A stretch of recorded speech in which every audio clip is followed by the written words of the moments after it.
안녕하세요. 신약개론 강의를 맡은 김낙신 교수입니다. 오늘 제10강에서는 고린도전서와 고린도후서, 디모데전후서와 디도서를 중심으로 초대교회가 겪었던 갈등과 목회적 과제를 살펴보겠습니다. 고린도전서는 분열, 성윤리, 소송, 결혼, 우상 제물, 성찬, 은사와 부활 문제를 다루며 복음이 실제 공동체의 삶을 어떻게 바로잡는지를 보여줍니다. 고린도후서는 바울이 자신의 사도직을 변호하면서 약함 속에서 드러나는 하나님의 능력과 화해의 사명을 설명합니다. 이어지는 디모데전후서와 디도서는 흔히 목회서신이라 불리며 바른 가르침, 지도자의 자격, 공동체 돌봄과 신앙 전수를 강조합니다.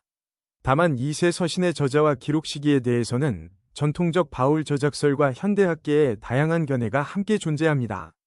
이번 강의에서는 원문의 목회적 흐름을 유지하면서 성경 본문에서 확인되는 사실과 후대의 전통 및 학문적 해석을 구분하여 살피겠습니다. 특히 교회의 문제를 개인의 실패로만 보지 않고 복음, 관계, 제도와 지도력의 관점에서 종합적으로 이해하는 데 초점을 두겠습니다. 고린도는 그리스 남부의 중요한 교통과 상업 중심지로 로마 시대에 재건된 뒤 다양한 민족과 계층이 모여 사는 국제도시가 되었습니다. 바울은 제2차 선교 여행 중 이곳에 머물며 아굴라와 브리스길라와 함께 일하고 복음을 전했으며 사도행전은 그 체류 기간을 약 1년 6개월로 기록합니다. 고린도전서는 바울이 떠난 뒤 교회에서 발생한 문제에 대응한 서신입니다. 그는 글로에의 사람들을 통해 분열 소식을 들었고 고린도 신자들이 보낸 질문에도 답했습니다. 따라서 이 서신은 교리만을 체계적으로 설명한 책이라기보다 실제 공동체의 갈등과 윤리, 예배와 신앙생활을 복음의 관점에서 바로잡으려는 목회적 문서입니다. 고린도를 단순히 특별히 타락한 도시로만 묘사하는 것은 고대 자료를 지나치게 일반화할 위험이 있습니다. 더 중요한 사실은 도시의 경쟁적 가치와 사회적 차이가 교회 안에도 들어왔고 바울이 십자가의 복음으로 새로운 공동체의 질서를 세우려 했다는 점입니다. 이 편지는 불완전한 교회도 복음의 책망과 은혜를 통해 변화될 수 있음을 증언합니다. 고린도전서 1장부터 4장에서 가장 먼저 다루는 문제는 지도자를 중심으로 한 공동체의 분열입니다.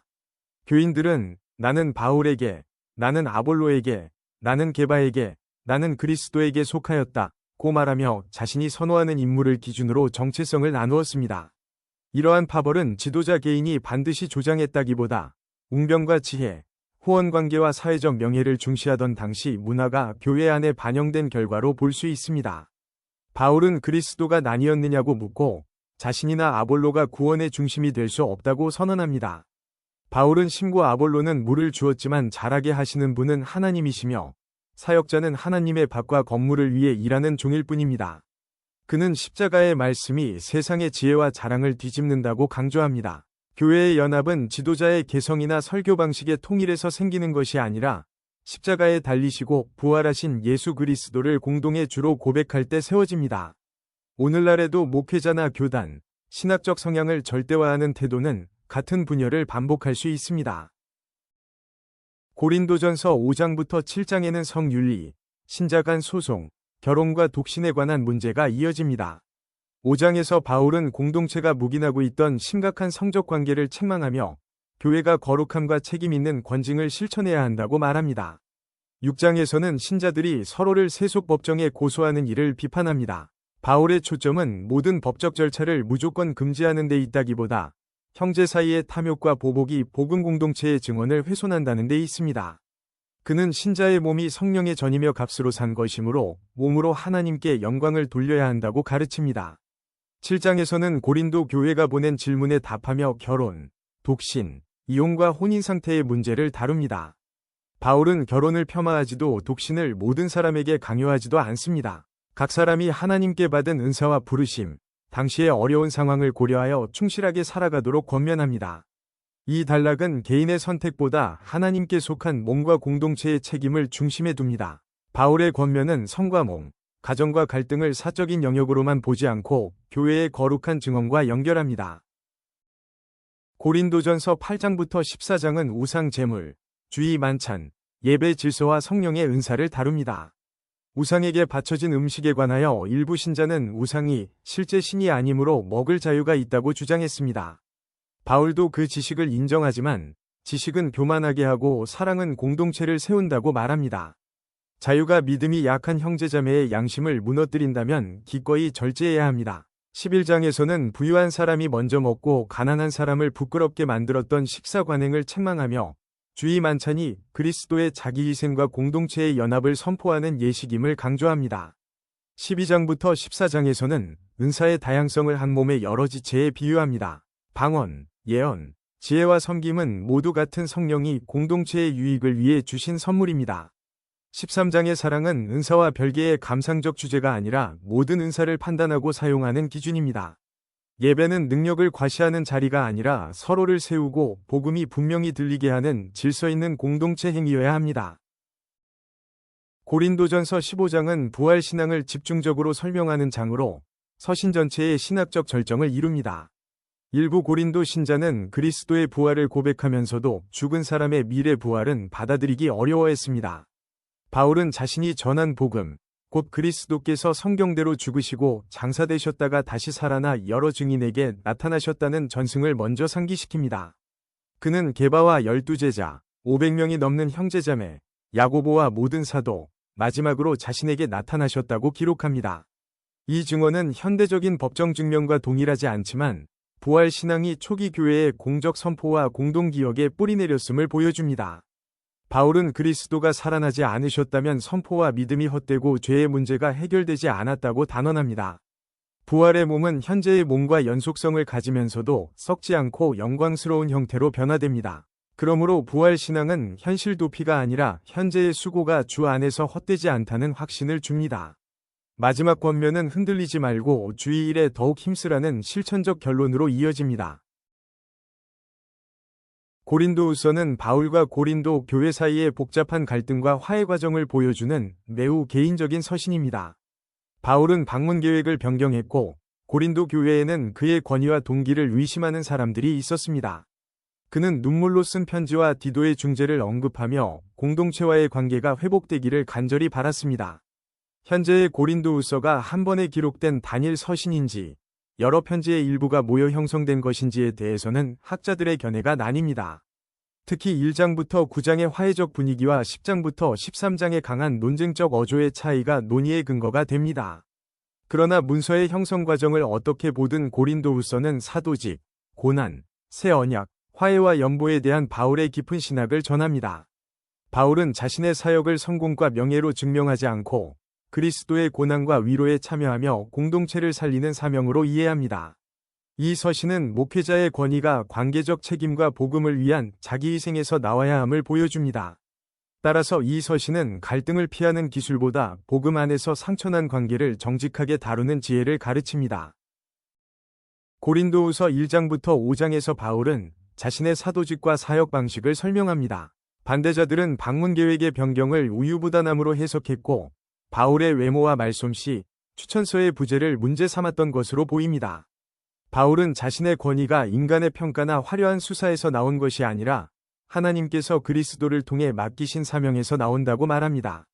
고린도 교회는 돌판이 아니라 성령으로 마음에 기록된 그리스도의 편지이며 공동체의 존재 자체가 복음 사역의 열매입니다. 그는 새 언약의 일꾼이 문자만을 전달하는 사람이 아니라 성령의 생명을 섬기는 사람이라고 설명합니다. 그러나 이 영광은 깨지기 쉬운 질그릇 안에 담긴 보배와 같습니다. 사역자는 압박과 박해를 받지만 버림받지 않고 예수의 죽음을 몸에 짊어짐으로써 예수의 생명도 드러냅니다. 5장에서는 하나님이 그리스도 안에서 세상을 자신과 화해하게 하셨으며 사도에게 화해의 말씀을 맡기셨다고 선언합니다. 사도권의 핵심은 지배가 아니라 화해를 위한 섬김입니다. 고린도후서 후반부에서 바울은 약함 속에 나타나는 하나님의 능력을 사도직의 핵심으로 제시합니다. 그는 감옥, 매질, 굶주림, 여행의 위험과 공동체를 향한 염려를 열거하지만 이를 영웅적인 자기자랑으로 내세우지 않습니다. 오히려 세상의 성공 기준을 뒤집어 자신의 약함을 자랑합니다. 12장에서 바울은 육체의 가시가 무엇인지 구체적으로 설명하지 않지만 그것이 사라지기를 3번 간구했다고 말합니다. 그때들은 내 은혜가 내게 족하다. 내 능력이 약한 데서 온전해진다. 는 응답은 고난을 무조건 미화하라는 뜻이 아닙니다. 인간의 한계 속에서도 하나님의 은혜가 사역의 근거가 된다는 고백입니다. 바울은 이 원리를 이용해 학대나 무책임을 정당화하지 않고 공동체를 세우기 위해 자신의 권리를 절제합니다. 그는 사도를 그리스도의 대사이자 화해의 일꾼으로 이해합니다. 참된 기독교 지도력은 권력을 과시하거나 사람을 지배하는 방식이 아니라 진실을 말하고 약한 사람을 돌보며 공동체의 회복을 위해 자신을 내어주는 섬김으로 나타납니다. 고린도후서 전체에는 책망과 논쟁만이 아니라 고린도 교회를 향한 바울의 깊은 사랑이 흐릅니다. 그는 자신이 교인을 지배하려는 사람이 아니라 그들의 기쁨을 돕는 동역자라고 말하며 잘못을 바로잡는 목적도 공동체를 무너뜨리는 것이 아니라 회복시키는 데 있다고 설명합니다. 디도가 전해준 회개의 소식에 기뻐하고 경건한 근심이 구원에 이르는 회개를 이룬다고 말한 부분은 목회적 권면과 관계 회복이 함께 가야 함을 보여줍니다. 8장과 9장에서는 예루살렘의 가난한 성도들을 위한 헌금을 권면합니다. 이 연보는 단순한 자선 사업이 아니라 이방인 교회와 유대인 교회의 연합, 받은 은혜에 대한 감사와 물질적 나눔을 표현하는 행위였습니다. 바울은 강제적인 모금보다 자원함과 공평함을 강조하고 많이 가진 사람의 여유가 부족한 사람의 필요를 채우도록 권합니다. 고린도후서는 사도권을 공동체 사랑, 화해, 투명한 재정 처리와 약한 사람을 위한 연대로 연결합니다. 목회자의 진정성은 말뿐 아니라 이러한 책임 있는 행동으로 검증됩니다. 디모데전서, 디모데후서와 디도서는 교회 전통에서 목회서신으로 불립니다. 새 문서는 바울의 이름으로 디모데와 디도에게 보내졌으며 바른 가르침, 지도자의 자격, 예배와 공동체 질서, 신앙 전술을 집중적으로 다룹니다. 디모데는 루스드라 출신으로 유대인 어머니와 헬라인 아버지 사이에서 태어났고 바울의 선교 동역자와 여러 교회의 사절로 활동했습니다. 디도는 헬라인 신자로 바울과 함께 예루살렘을 방문했고 고린도 교회와 예루살렘 연보 문제를 해결하는 중요한 임무를 수행했습니다. 전통적으로 새 서신은 바울이 생애 후기에 두 동역자에게 보낸 편지로 이해되었습니다. 그러나 어휘와 문체, 교회 조직의 모습, 사도행전과 맞추기 어려운 역사적 상황 때문에 많은 현대 연구자는 바울 이후의 제자나 바울 전통에 속한 저자가 기록했을 가능성을 제시합니다. 반대로 바울 저작을 옹호하거나 비서와 공동작업을 강조하는 견해도 있습니다. 그러므로 저자 문제를 단정하기보다 각 서신이 전하는 목회적 가르침을 본문에 따라 살펴보는 것이 중요합니다. 디모데전서의 핵심 과제는 공동체를 혼란스럽게 하는 잘못된 가르침을 막고 교회가 건강한 질서 안에서 복음을 드러내도록 하는 것입니다. 서신은 끝없는 신화와 족보 논쟁, 율법을 그릇되게 사용하는 가르침이 믿음에서 나오는 사랑보다 논쟁을 낳는다고 경고합니다. 이 장에서는 모든 사람과 통치자를 위해 기도하여 경건하고 평안한 삶을 살도록 권합니다. 이 말씀은 국가 권력을 무비판적으로 절대화하라는 뜻이 아니라 교회가 사회의 평화와 모든 사람의 구원을 위해 기도해야 한다는 요청입니다. 3장에는 감독과 집사의 자격이 제시됩니다. 지도자는 책망할 것이 없고 절제하며 신중하고 손님을 대접하며 가르칠 능력이 있어야 합니다. 돈을 사랑하거나 폭력적이어서는 안 되고 자신의 가정을 책임있게 돌보며 교회 밖에서도 좋은 평판을 얻어야 합니다. 이러한 기준은 지도력을 재능이나 직함만으로 평가하지 않고 성품, 관계와 생활 전체로 판단합니다. 교회는 진리를 지키는 공동체이므로 지도자의 공적 가르침과 사적 삶이 서로 모순되지 않아야 합니다. 디모데전서는 교회가 세대와 형편이 다른 사람들을 어떻게 돌보아야 하는지도 구체적으로 가르칩니다. 디모데에게 나이 많은 남성을 아버지처럼, 나이 많은 여성을 어머니처럼, 젊은 사람을 형제자매처럼 대하라고 권하며 모든 관계에서 존중과 순결을 지키도록 합니다. 5장에서는 당시 경제적으로 취약했던 과부를 돌보는 공동체의 책임을 설명합니다. 가족이 있는 경우 가족이 먼저 부양 책임을 지고 실제로 위지할 곳이 없는 사람을 교회가 지원하도록 구분합니다. 이 규정은 오늘날 그대로 복제하기보다 당시의 가정구조와 복지 환경을 고려하면서 교회가 취약한 사람을 방치하지 말아야 한다는 원칙으로 읽어야 합니다. 또한 말씀과 가르침에 수고하는 장로를 존중하되 지도자에 대한 고발은 신중하게 다루고 죄가 확인되면 공정하게 책임을 묻도록 합니다. 무조건적인 지도자 보호와 성급한 비난을 모두 경계하는 것입니다. 공동체의 돌봄은 감정에만 의존하지 않고 가족과 교회, 지도자와 구성원의 책임을 분명히 하는 지혜로운 질서를 필요로 합니다. 디모데후서는 바울의 마지막 유언과 같은 분위기로 읽혀왔으며 감옥과 죽음의 가능성 앞에서 디모데에게 복음을 지키라고 권면합니다. 전통적 해석은 로마의 마지막 투옥 중 바울이 기록했다고 보지만 목회서신의 저자와 역사적 배경에 관한 논쟁 때문에 현대 연구에서는 바울의 마지막 상황을 문학적으로 재현한 문서일 가능성도 함께 논의됩니다. 서신의 핵심은 두려움보다 능력과 사랑과 절제의 영을 따라 복음을 부끄러워하지 말고 고난에 참여하라는 요청입니다. 디모데는 바울에게서 들은 가르침을 충성된 사람들에게 맡겨 다시 다른 사람을 가르치게 해야 합니다.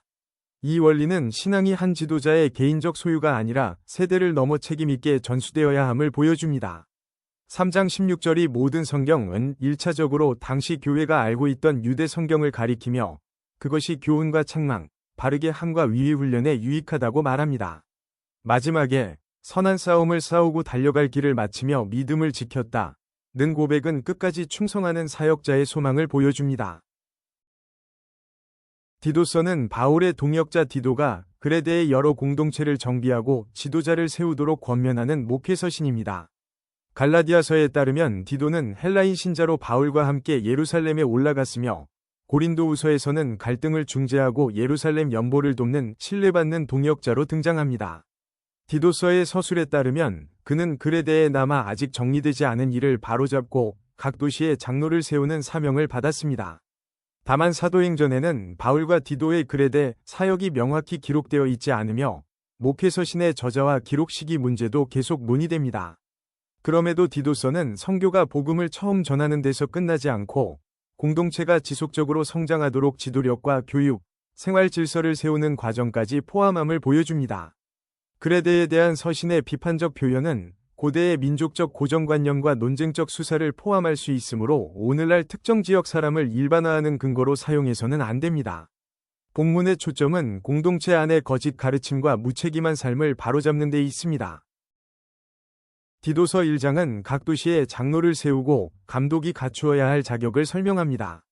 본문에서 장로와 감독이라는 명칭은 밀접하게 연결되어 사용되며 후대 교회의 모든 직제 구분을 그대로 전제한다고 단정하기는 어렵습니다. 지도자는 책망받을 일이 없고 가정에서 신실하며 독선적이거나 쉽게 분노하지 않고 술과 폭력, 부정한 이익에 지배되지 않아야 합니다. 대신 손님을 대접하고 선을 사랑하며 신중하고 위롭고 거룩하며 절제하는 사람이어야 합니다. 무엇보다 사도적 가르침에 부합하는 신실한 말씀을 굳게 붙잡아 건전한 교훈으로 공동체를 권면하고 반대하는 가르침의 오류를 분별할 능력이 필요합니다. 한 아내의 남편이나 자녀에 관한 조건은 여러 방식으로 해석되어 왔으므로 한 문구만으로 모든 시대의 지도자 자격을 단순화하기보다 가정과 관계에서 드러나는 신실함이라는 중심 원리를 살펴야 합니다.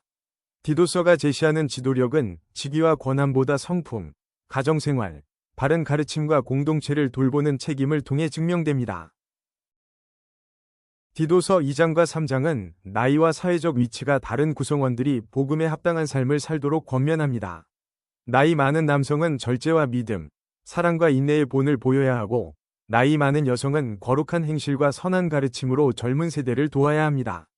젊은 여성과 남성에게는 가정에 대한 책임, 신중함과 정직한 생활이 요청되며 디도 자신도 말과 행동에서 모범이 되어야 합니다. 종들에게 주인에게 복종하라는 권면은 고대 로마의 노예제 사회 안에서 기록된 말씀입니다. 이것을 노예제를 하나님의 뜻으로 승인한 명령처럼 읽어서는 안 됩니다.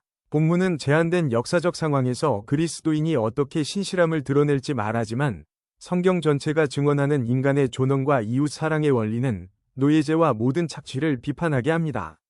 3장에서는 통치자에게 협력하고 다투지 않으며 모든 사람에게 온유를 보이라고 합니다. 교회의 선한 삶은 사회적 인정만을 위한 전략이 아니라 자신도 하나님의 자비로 구원받았다는 기억에서 나옵니다.